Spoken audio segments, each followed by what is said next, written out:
안녕하세요. 여러분들의 행복한 부자로 만들어드리는 부닥터 최진성입니다. 부동산 정책이랑 매도 타이밍이나 매도 방법이 엄청 많이 관여되어 있거든요. 기본적인 매도 타이밍 잡는 방법과 현 부동산 정책 하에서 적용할 수 있는 방법들, 이런 것들을 한번 알려드리도록 하겠습니다. 사실 제가 2015년도 기준으로 48채까지 이제 제 명의의 서울 아파트가 있었습니다. 지금은 이제 14채 정도 남았는데, 이번 달에도 제가 2채를 매도했어요. 작년에 11채를 매도했고, 그 전년도에 8채를 매도했어요. 지금 제가 최근 2년 동안 20채 넘게 매도를 했습니다. 부동산이라는 게 팍팍 팔 수 있는 게 아니에요. 그 절차가 있다 보니까 매도 방법을 정확하게 아셔야 됩니다. 이 영상을 보시는 분들이 부동산 투자 경험이 있든 없든, 그리고 부동산 매수 경험이 아예 없다 그러면 더 집중하셔서 보시면 좋겠는데, 일단 부동산이라는 건 매수가 있고 매도가 있어요. 샀으면 평생 갖고 갈 수 없죠. 결국에는 매도를 해야 됩니다. 안 팔고 그 집에 살다가 죽는 경우, 요 케이스 외에는 어떻게 보면 증여도 매도의 한 방법인 거고, 부동산을 샀으면 결국에는 팔게 됐는데, 매도의 그 사이클은 어떻게 돌아가냐면, 제가 경매 물건을 검색합니다. 서울의 초역세권의 중소형 아파트이면서 전세가율 높은 아파트가 경매로 나왔다. 그럼 요걸 낙찰을 받아요. 낙찰을 받았으면 명도를 하겠죠. 경락잔금 대출 받아서 잔금을 치릅니다. 그러면 인테리어를 하고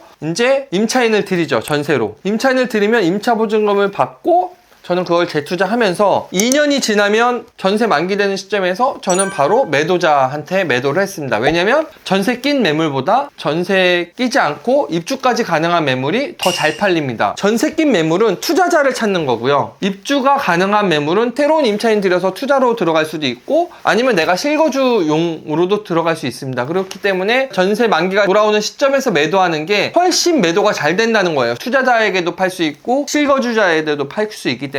그래서 첫 번째는 전세 만기 시점에서 매도를 해라. 근데 지금은 서울 전 지역이 토지거래 허가구역으로 묶였습니다. 지금은 선택의 문제가 아니라 갭 투자하는 사람한테 팔 수가 없어요. 서울 아파트는 무조건 실거주자한테만 팔 수가 있어요.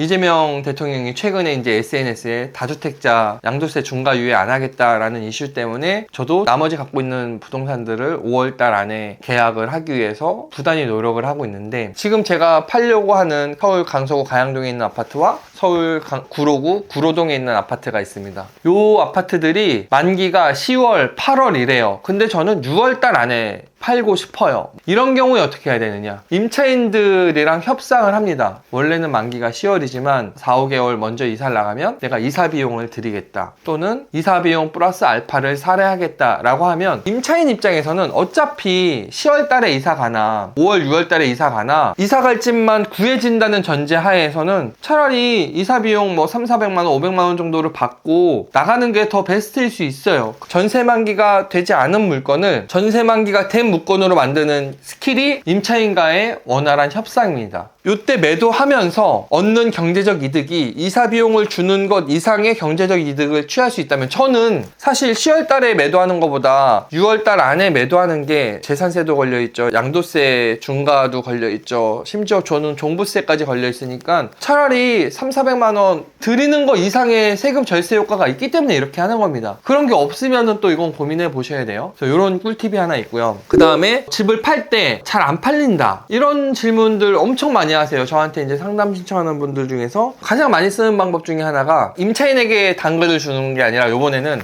중개사에게 당근을 주는 거죠. 이게 무슨 말이냐면, 부동산이라는 게 직거래를 할 수 없잖아요. 현실적으로 들이 매도인을 찾아서 연결을 해줘야 됩니다. 그러다 보니까 내 아파트를 매도한다 그러면 현장에 가서 아파트 주변에 부동산을 갑니다. 예를 들어서 내가 아파트가 지금 84제곱미터인데, 강서구 우방 아파트가, 그 옆에 현대홈타운도 있고 비슷한 평형대 아파트들이 있어요. 가양동에 가양역 근처 9호선 근처에 매수하려는 사람들은 딱 그 아파트만 보는 게 아니라 그 비슷한 평형대의 주변 아파트도 같이 임장을 하게 됩니다. 그러면 내가 이 아파트를 사러 왔다가, 아 여기는 시세가 9억인데 요 옆에 동일 평형인데 8억짜리 아파트가 있으면 그 아파트 안 봐요? 봅니다. 그렇기 때문에 내 아파트 단지 내에 있는 부동산 뿐만 아니라 그 주변에 같은 평형대가 있는 아파트 단지 내 부동산에도 매도 의뢰를 하는 거죠. 매도 의뢰를 할 때도 자기가 거래했던 부동산에 내놓으면 그 부동산 사장님이 뭐라고 말을 하느냐, 제가 알아서 다 공동중개하니까 걱정하지 않으셔도 돼요, 저한테만 의뢰하시면 돼요 라고 하면, 이 구조를 모르는 사람은 네 알겠어요, 한 부동산에만 매도 의뢰를 합니다. 이게 잘못된 거예요. 왜? 중개사 입장에서는 중개 수수료가 양타가 있고 단타가 있습니다. 만약에 내 부동산에 매수자가 와서 내가 연결을 하면 나는 매수자에게도 수수료를 받고 나한테 의뢰했던 매도자에게도 수수료를 받습니다. 근데 다른 부동산 사모님이 매수자를 데리고 옵니다. 우리가 집을 보러 가면 중개사들이 보통 2명 오는 경우가 있잖아요. 이게 이런 경우예요. 그러면 나는 공동중개망에 올렸다는 이유로 다른 중개사가 다른 단지에서 손님을 붙여서 이 계약이 성립되면 데리고 온 사람은 매수 쪽 중개 수수료를 받고 나는 매도 쪽에서 매도자한테 중개 수수료를 받는 거예요. 그러니까 다른 데 내놓지 마세요. 내가 다 공동 중개할 수 있어요 라는 건 내가 양타를 먹을 수도 있고 내가 노력하지 않고 매도 쪽 중개 수수료를 먹을 수 있기 때문에 그렇게 말하는 거지, 내가 여러 중개사에 내놓으면 내놓은 중개사 분들은 그 매물이 양타 매물이 되는 거예요. 여러분들이 공인중개사면 내가 한쪽만 중개 수수료 받는 데를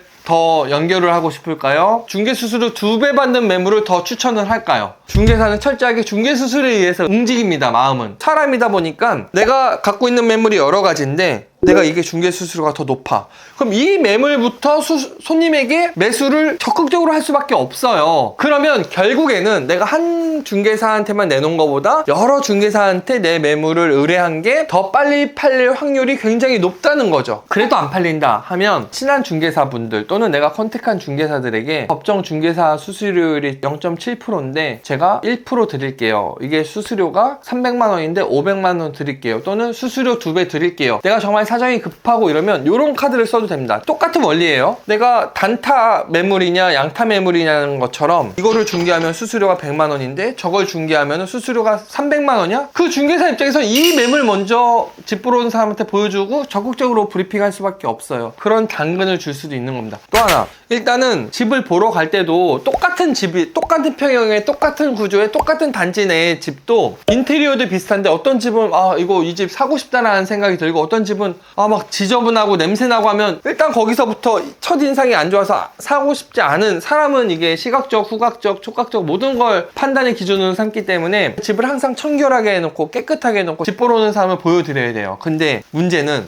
임차인이 살고 있다. 근데 내가 임차인한테 집 보러 올 때 집 청소 좀 해놔요 이렇게 말을 할 수가 없잖아요. 유하게 얘기하는 겁니다. 집을 보러 오는데 좀 정리도 좀 잘 해주시고요. 요거 거래되면 제가 또 뭐 이사비나 이런 부분도 좀 협상할 테니까 집 볼 때 집도 좀 깔끔하게 유지해서 협조 좀 많이 해주세요. 그러면 그 임차인 입장에서는 자기가 이사비를 받으려면 여기 살기 좋아요. 관리비도 적고요. 여기 앞에 어린이집도 있고요. 임차인이 막 중개사처럼 내 입장이 돼서 집 보러 온 사람한테 이 집의 장점을 설명하게 된단 말이에요. 근데 집 보러 오는 사람은 임차인의 그 말이 굉장히 믿음이 가요. 왜? 이 임차인이 이미 이 집에서 2년 살았던 사람이야. 그 임차인의 역할이 중요합니다. 그래서 임차인의 역할을 최대한 활용해라. 이런 것도 하나의 꿀팁이 될 수 있고요.